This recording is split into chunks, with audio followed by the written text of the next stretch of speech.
Story చిలుక కథ చెప్పవా?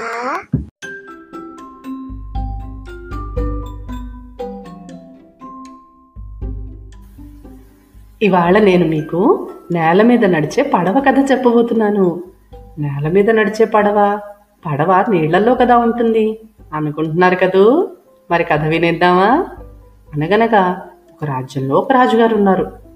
ఒకరోజు సాయంకాలం దూరంగా ఉన్న పడవ కేసి చూశారు ఆయన.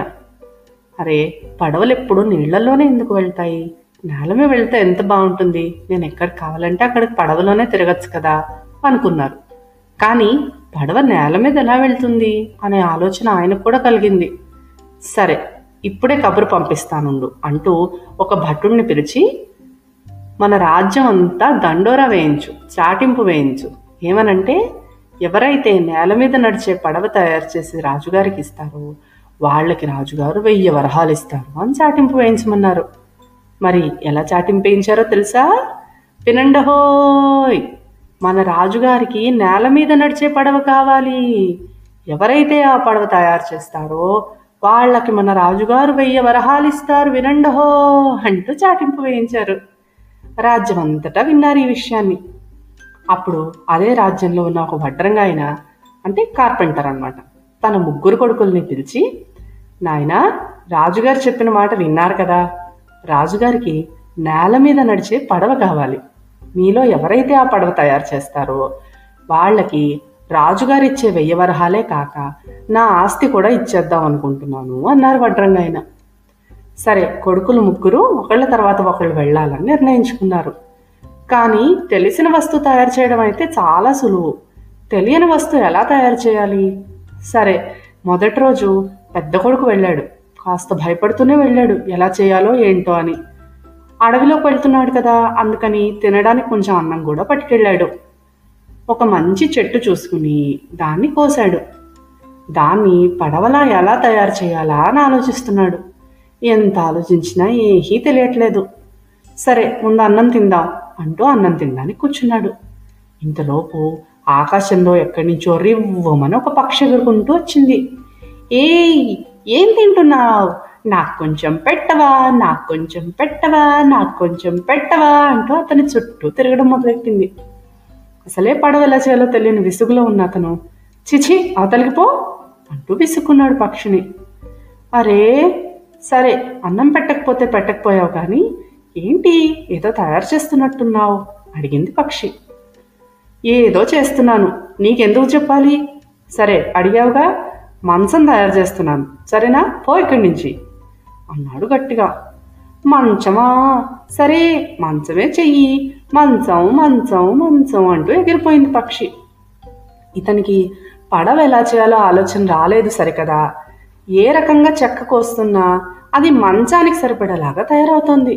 మంచం కోళ్ళులాగా, మంచానికి కావలసిన సామాన్లాగా తయారవుతోంది. ఇంకా విసిగిపోయి ఇంటికి వెళ్ళిపోయాడు. రెండో రోజు రెండో కొడుకు వచ్చాడు. ఇలాగే కాస్త కావలసిన అన్నం తెచ్చుకుని అడవిలోకి వెళ్ళాడు. అడవిలో మరో మూలకు వెళ్ళడంతో మళ్ళీ ఒక చెట్టును చూసుకుని దాన్ని కోసుకుని దీన్ని పడవ ఎలా చేయాలా అని ఆలోచిస్తున్నాడు.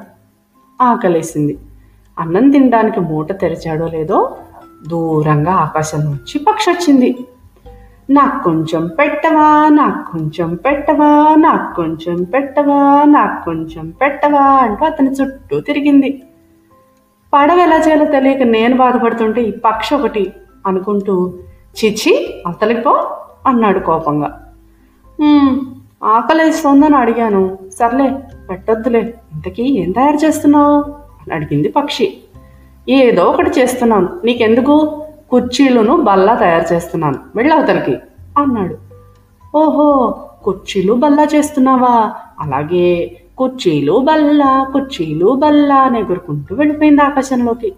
తర్వాత అతను పడవ చేద్దామని ఎన్ని రకాలుగా ప్రయత్నించినా అది అయితే కుర్చీలాగా లేకపోతే బల్లలాగా వస్తుంది, కానీ పడవ షేప్ మాత్రం రాలేదు. ఏం చేస్తాడు? నీరసంగా ఇంటికి వెళ్ళిపోయాడు. మూడో రోజు మూడో కొడుకు వచ్చాడు. కొంచెం అన్నం తెచ్చుకుని అడవిలో ఒక చెట్టు చూసుకున్నాడు. చెట్టుని కోసి దీని పడవ ఎలా చేయాలా అని ఆలోచిస్తున్నాడు. ఇంతలోపు ఆకలేసింది. మూట తెరిచాడు. దూరంగా ఆకాశం నుంచి రివ్వమని పక్షి వచ్చింది. నాకు కొంచెం పెట్టవా, నాకు కొంచెం పెట్టవా, నాకు కొంచెం పెట్టవా అంటూ అడిగింది. నాకు పడవ రాకపోతే పక్షి ఏం చేస్తుంది? సర్లే కాస్త అన్నం దానికి కూడా పెడదాం అనుకుని, దా పక్షి నీ పొట్టెంతుంది, కలిసే తిందాందా అంటూ కొంత అన్నం దానికి కూడా పెట్టాడు. కడుపు నిండా తినేసిన పక్షి, ఇంతకీ ఏం చేస్తున్నావేంటి అని అడిగింది. నేల మీద నడిచే పడవ కావాలన్నారు రాజుగారు. ఎలా చేయాలో తెలియట్లేదు, కానీ ప్రయత్నం చేద్దాం అనుకుంటున్నాను అన్నాడు. నేల మీద నడిచే పడవా? నేల మీద నడిచే పడవే చెయ్యి, నేల మీద నడిచే పడవా, నేల మీద నడిచే పడవా అంటూ ఎగిరిపోయింది పక్షి. ఎలా చేద్దామని ఆలోచించిన మూడో కొడుక్కి, సరే ముందు పడవ చేద్దాం, తర్వాత దాన్ని నేల మీద ఎలా నడపాలో చూద్దాం అని ఆలోచన వచ్చింది. చకచక పడవ షేప్లో తయారు చేశాడు దాన్ని. ఇప్పుడు ఈ పడవ ముందుకి వెనక్కి వెళ్ళాలంటే ఏం చెయ్యాలి? ముందుకి వెనక్కి కదలాలి అంటే బండిలా కదలాలి, అంటే దీనికి చక్రాలు ఉండాలి.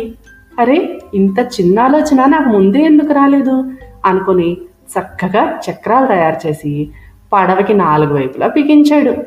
ఇప్పుడు ఆ పడవ నేల మీద నడుస్తుంది. అబ్బో, ఎంత బాగుందో!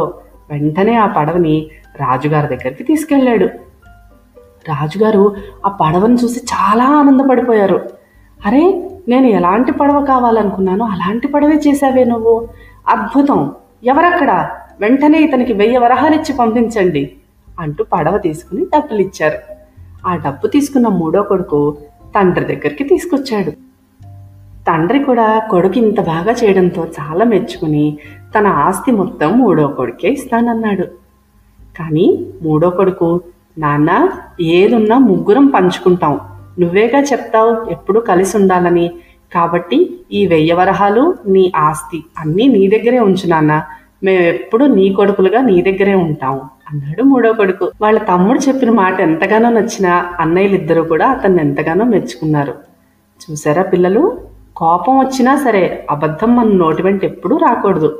మూడో కొడుకు ఏమాత్రం విసుక్కోకుండా నేల మీద నడిచే పడవే చేస్తాను అని చెప్పడంతో అతను కోరుకున్న విధంగా నేల మీద నడిచే పడవే చేయగలిగాడు. మనం కూడా ఎప్పుడు మన నోటితో అబద్ధాలు ఆడకూడదే, సరేనా? స్టోరీ కంచికి, చిలక ఇంటికి.